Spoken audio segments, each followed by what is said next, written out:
ಇವಾಗ ಇವರೆಲ್ಲ ಕಾಯ್ತಿರುವಂತಹ ಸೆಗ್ಮೆಂಟ್ ಇದು new year segment. Okay, so ಅದ್ರ ಬಗ್ಗೆ ಮಾತಾಡ್ತಾ ಹೋಗೋಣ. ಈ ಹೊಸ ವರ್ಷದಲ್ಲಿ ಏನ್ ಇಂಪಾರ್ಟೆಂಟ್?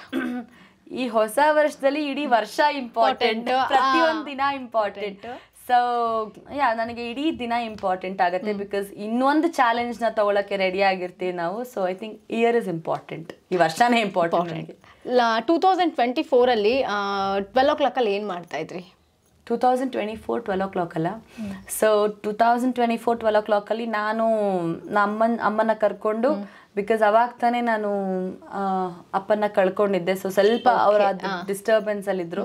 ಸೊ ಅವ್ರನ್ನ ಹೊರಗಡೆ ಕರ್ಕೊಂಡು ಹೋಗ್ಬೇಕು ಅಂತ ಒಂದು ಒಳ್ಳೆ ಪ್ರಕೃತಿ ವಾತಾವರಣದಲ್ಲಿ ಅವ್ರನ್ನ ಕೊಡಚಾದ್ರಿಗೆ ಕರ್ಕೊಂಡು ಹೋಗಿ ನಾನು ಅಮ್ಮ ನೇಚರ್ ಮಧ್ಯದಲ್ಲಿ ಎಂಜಾಯ್ ಮಾಡ್ತಾ ಇದ್ವಿ. ಸೊ ಏನು 2024 ಅಲ್ಲಿ ಏನು ಒಂದನ್ನ ಪಡ್ಕೊಂಡ್ರಿ ನೀವು, ಹಾಗೆ ಏನು ಒಂದು ಕಳ್ಕೊಂಡ್ರಿ? ಪಡ್ಕೊಂಡೆ ಅಂತ ಹೇಳಿದ್ರೆ ನಮ್ಮ ಮನೆಗೆ ಮುದ್ದು ಕಂದ ಬಂತು. ಅದನ್ನ ನಮ್ಮ ಖುಷಿನ ದುಪ್ಪಟ್ಟು ಮಾಡಿದಂತ ಒಂದು ಸೋಲ್ ಅದು. ಸೊ ನಮ್ಮ ಅಣ್ಣ ಅತ್ತಿಗೆಗೆ ಪಾಪು ಆಯ್ತು. ಅದನ್ನ ನನ್ನ ಅಪ್ಪ 12 ವರ್ಷದಿಂದ ಕಾಯ್ತಾ ಇದ್ವಿ ಆ ಒಂದು ಮೊಮೆಂಟ್ಗೆ. ಅದನ್ನ ಚೆರಿಷ್ ಮಾಡಕ್ಕೆ ಇಷ್ಟಪಡ್ತೀನಿ. ಅಪ್ಪನ ಕಳ್ಕೊಂಡೆ. ಸೊ ಅದನ್ನ ನಾನು ನೆನೆಸ್ಕೊಳಕ್ಕೂ ಒಂಥರ ನನಗೆ ಧೈರ್ಯ ಬರಲ್ಲ. ಸೊ ಅವ್ರನ್ನ ಕಳ್ಕೊಂಡೆ, ಇವನ್ನ ಪಡ್ಕೊಂಡೆ ಅಂತ ಹೇಳ್ಬೋದು. ಈ ಇಯರ್ ಸೆಲೆಬ್ರೇಷನ್ ಹೇಗಿರುತ್ತೆ? ಈ year celebration I think see I am not a party freak. Many people know that Roopika okay party. ಎಷ್ಟೊಂದು ಜನ ನನಗೆ ಪಾರ್ಟಿ ಮಾಡಿ ರೂಪಿಕಾ ಬರಲ್ಲ ಬಿಡ್ರಿ ಅಂದ್ರೆ ತಪ್ಪು ಅಂತ ಹೇಳಿ ನನಗೆ ಅದೇನೋ ಗೊತ್ತಿಲ್ಲ. ರೂಪಿಕಾ ದೇವಸ್ಥಾನಕ್ಕೆ ಬರ್ತಾರೆ, ಕರ್ಕೊಂಡು ಹೋಗಿ ಅವ್ರನ್ನ ಆ ಥರ. ಸೊ ಮಾಡೋ ಪಾರ್ಟಿ ಫ್ರೀಕ್, ಬಟ್ ಫ್ಯಾಮಿಲಿ ಜೊತೆ ಟೈಮ್ ಸ್ಪೆಂಡ್ ಮಾಡಕ್ಕೆ ಇಷ್ಟಪಡ್ತೀನಿ. ಸೊ ನಾಳೆ ನ್ಯೂ ಇಯರ್, ಸೊ ಅಂದ್ರೆ ಈ ನ್ಯೂ ಇಯರ್ಗೆ ನನಗೆ ಇವೆಂಟ್ಗಳಿದೆ. ನನಗೆ ಹೆಚ್ಚಿಗೆ ಒಂದು 2-3 ಇವೆಂಟ್ ಇದೆ. ಸೊ ಈ ವರ್ಷ ನ್ಯೂ ಇಯರ್ ಫಸ್ಟ್ ಸ್ಟೇಜ್ ನಮ್ಮ ಅವರೇ ಬೇಳೆ ಮೇಳದಲ್ಲಿ ನ್ಯಾಷನಲ್ ಗ್ರೌಂಡ್ಸ್ ಅಲ್ಲಿ ಸೆಲೆಬ್ರೇಟ್ ಮಾಡ್ತಿದೀವಿ. ಸೊ ಈ ವರ್ಷದ ನೈಟು 31st ನೈಟ್ ಇಡೀ ಫ್ಯಾಮಿಲಿ ಜೊತೆ ಸೆಲೆಬ್ರೇಟ್ ಮಾಡಕ್ಕೆ ಒಂದಿದೆ. So that will be my beautiful and simple start for a day. So ಬೆಳಗ್ಗೆ ಎದ್ದು ಯಾವ್ದಾರ ಒಂದು ದೇವಸ್ಥಾನಕ್ಕೆ ಹೋಗಿ ಒಂದು ಒಳ್ಳೆ ವರ್ಷನ ತಿರ್ಗಾ ಸ್ಟಾರ್ಟ್ ಮಾಡಕ್ಕೆ ಕ್ಯಾಲೆಂಡರ್ ತಿರ್ಗಿಸಕ್ಕೆ ರೆಡಿ ಆಗಿರ್ತೀವಿ. ಆಸ್ ಯೂಶುವಲ್ ಅನ್ಕೋತೀವಿ ಈ ವರ್ಷ ರೆಸೊಲ್ಯೂಷನ್ ಆಗ್ಬೇಕಪ್ಪ.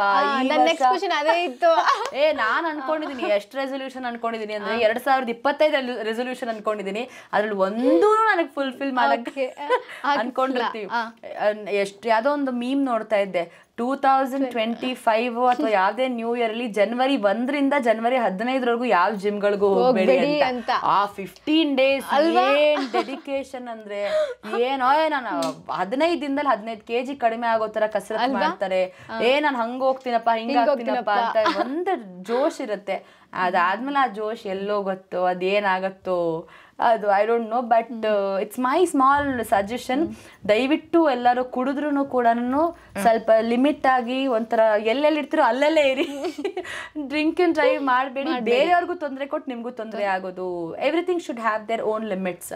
ಸೊ ಲಿಮಿಟ್ ಇದ್ರೆ ಜೀವನನೂ ಚೆನ್ನಾಗಿರುತ್ತೆ, ಖುಷಿನೂ ಇರುತ್ತೆ, ಹೊಸ ವರ್ಷನೂ ಚೆನ್ನಾಗಿರುತ್ತೆ, ಟಾಕ್ಸಿಕ್ ಆಗಿರಲ್ಲ. ಹೊಸ ವರ್ಷನೂ ಅರ್ಥಪೂರ್ಣವಾಗಿ ಶುರು ಮಾಡಬಹುದು. So yes, let's celebrate with all the positivity and with lots of memories ಅಂತ ಹೇಳ್ಬೋದು. ನಿಮ್ಮ ಒಂದು ಫಸ್ಟ್ ವಿಶ್ ಯಾರಿಗೆ? ನನ್ನ ಫಸ್ಟ್ ವಿಶ್ ಅಮ್ಮನಿಗೆ ಆಗಿರುತ್ತೆ. ಕಾಲಲ್ಲಿ ಅಥವಾ ಮೆಸೇಜ್ ಅಲ್ಲಿ ಹೇಳೋದಾದ್ರೆ ಈ ವರ್ಷ ಕಾಲಲ್ಲಿ ಫಾರ್ ಶ್ಯೂರ್ ನಮ್ಮ ಅತ್ತಿಗೆಗೆ, ಬಿಕಾಸ್ ಅವ್ರ ಅಮ್ಮನ ಮನೇಲಿ ಇರೋದ್ರಿಂದ ನನ್ನ ಪಾಪುಗೆ ಫಸ್ಟ್ ವಿಷ್. ಯಾಕಂದ್ರೆ ಹೊಸ ವರ್ಷ ಫಸ್ಟ್ ಹೊಸ ವರ್ಷದ ಅದು ನೋಡ್ತಿರೋದು. ಐ ಥಿಂಕ್ ಅವನ್ನ ಒಂದು ಕಾಲಲ್ಲಿ ಅಥವಾ ನಮ್ಮ ಅತ್ತಿಗೆನ ಮಾತಾಡ್ಸೋ ಅಂತ ಒಂದು ಐ ಥಿಂಕ್ ನನ್ನ ನ್ಯೂ ಇಯರ್ ಅವಳ ಹತ್ರ ಕಾಲಲ್ಲಿ ಮಾತಾಡ್ತೀನಿ ಅಂತ ಹೇಳ್ಬೋದು. ಈ ಹೊಸ ವರ್ಷಕ್ಕೆ ಯಾರಿಗಾದ್ರೂ ಒಂದು ಥ್ಯಾಂಕ್ಸು ಅಥವಾ ಒಂದು ಸಾರಿನೋ ಹೇಳೋದಿದ್ರೆ? ಥ್ಯಾಂಕ್ಸ್ ಐ ಥಿಂಕ್ ನನ್ನ ಜನತೆಗೆ ಹೇಳ್ಬೋದು. Because they are my audience. ಈಗಲೂ ಕೂಡ ನಾನು ಅಷ್ಟೊಂದು ಪ್ರೀತಿ ಮಾಡ್ತಾರೆ, ಕೆಲಸ ಕೊಡ್ತಾ ಇದ್ದಾರೆ ಅಂತ ಹೇಳಿದ್ರೆ biggest thanks to them and my family and whole team of media.